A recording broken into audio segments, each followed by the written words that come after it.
Hi! ఈరోజు నేను flower cheese garlic బ్రెడ్ని తయారు చేశాను. చాలా యమ్మీగా వచ్చింది. మీరు ట్రై చేయండి. మీ పిల్లలు ఇట్టే తినేస్తారు.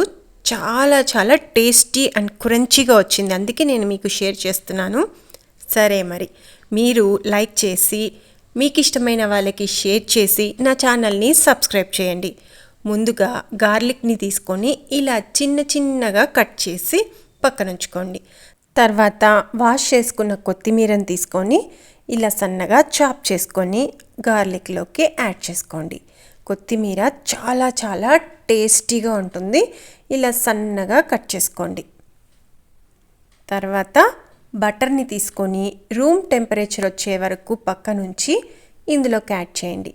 ఇప్పుడు వాము తీసుకొని కొద్దిగా యాడ్ చేయండి. తర్వాత చిల్లీ ఫ్లేక్స్ని కూడా యాడ్ చేసి వీటిల్ని బాగా నేను చూపిస్తున్న విధంగా ఇలా బటర్ని ప్రిపేర్ చేయండి. మిక్స్ చేసి ఆల్ ఇంగ్రీడియంట్స్ని మిక్స్ చేసి ఇప్పుడు మన బ్రెడ్ స్లైసెస్ని తీసుకొని మనం బటర్ మిక్స్ని ఈ బ్రెడ్ స్లైసెస్కి నెమ్మదిగా స్ప్రెడ్ చేసుకుందాం.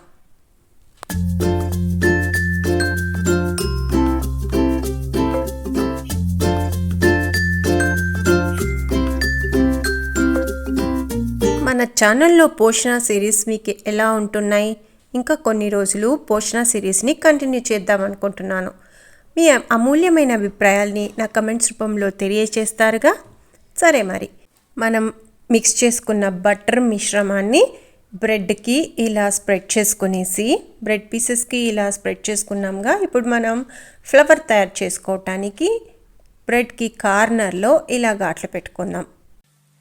చుక్కలు తెమ్మన్నా తెంచుకురానా, చూస్తావా నామైనా, చేస్తానే ఏమైనా. హ్యాపీ బర్త్డేనా? అరే నేను కేక్ కట్ చేయట్లేదండి, జస్ట్ బ్రెడ్ కార్నర్స్ని కట్ చేశాను. ఇప్పుడు నేను ఫ్లవర్ని ఎలా మేక్ చేస్తానో చూడండి.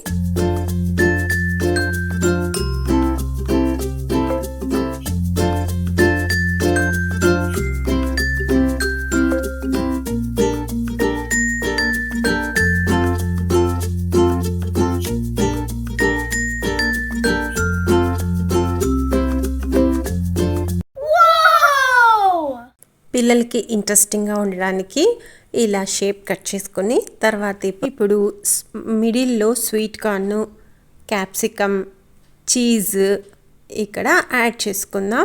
ఇంకా టేస్ట్ బాగా ఉంటుంది. చీజ్ని ఇలా చిన్న ముక్కలుగా కట్ చేసి ఇక్కడ నేను పెడుతున్నాను.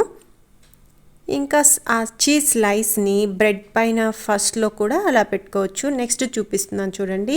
ఇలా చీజ్ స్లైస్ని బ్రెడ్కి అలానే పెట్టేసి ఇలా కూడా మనం ఫ్లవర్ని తయారు చేసుకోవచ్చు. మీకు ఎలా కావాలంటే అలా తయారు చేసుకోవచ్చు. మోజరెల్లా చీజ్ అయితే ఇంకా చాలా టేస్టీగా ఉంటుంది. ఇది నార్మల్ పిజ్జా చీజ్ అనమాట. సో ఇలా మేక్ చేసేసి వెజిటేబుల్స్ని మిడిల్లో యాడ్ చేసేసుకున్నామంటే చాలా బాగుంటుంది.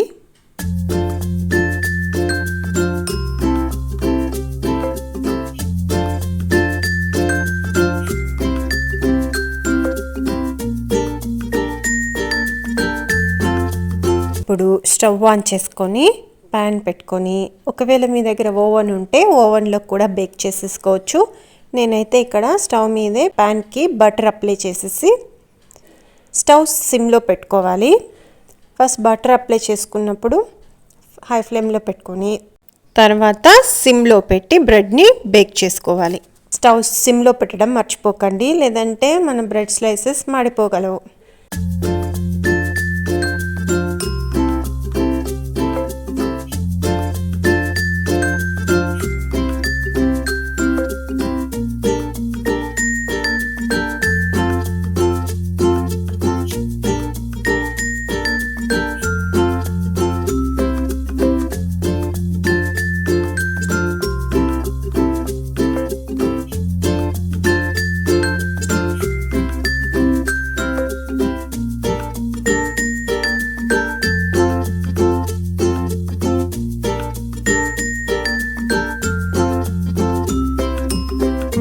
సో ఇలా అన్ని బ్రెడ్ స్లైసెస్కి మనం వెజిటేబుల్స్ని చీజ్ని పెట్టుకున్న తర్వాత కాసేపు మూత ఉంచి బేక్ అవనిద్దాం.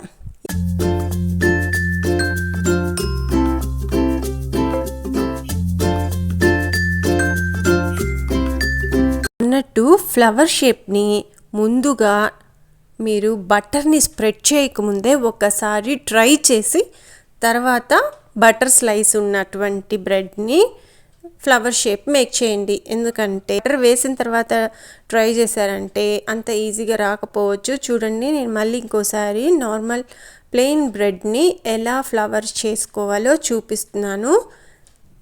నెమ్మదిగా 1-2 సార్లు చూసిన తర్వాత మళ్ళీ మీరు బటర్ అప్లై చేసిన బ్రెడ్ని ఫ్లవర్గా మేక్ చేసుకోండి.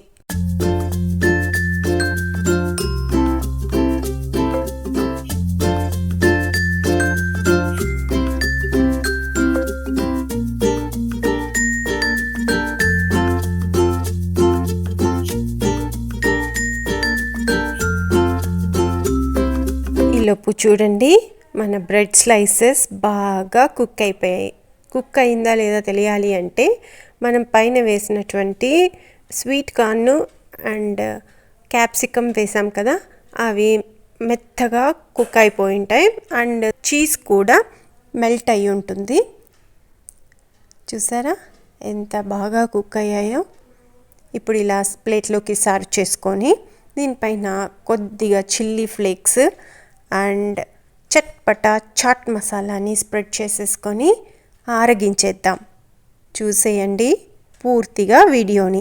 లైక్ చేయటం మర్చిపోకండి అండ్ మీ లవ్డ్ వన్స్కి షేర్ చేయండి. అప్పుడప్పుడు ఇలా కొన్ని చీటింగ్ మీల్ తింటూ ఉండాలన్నమాట.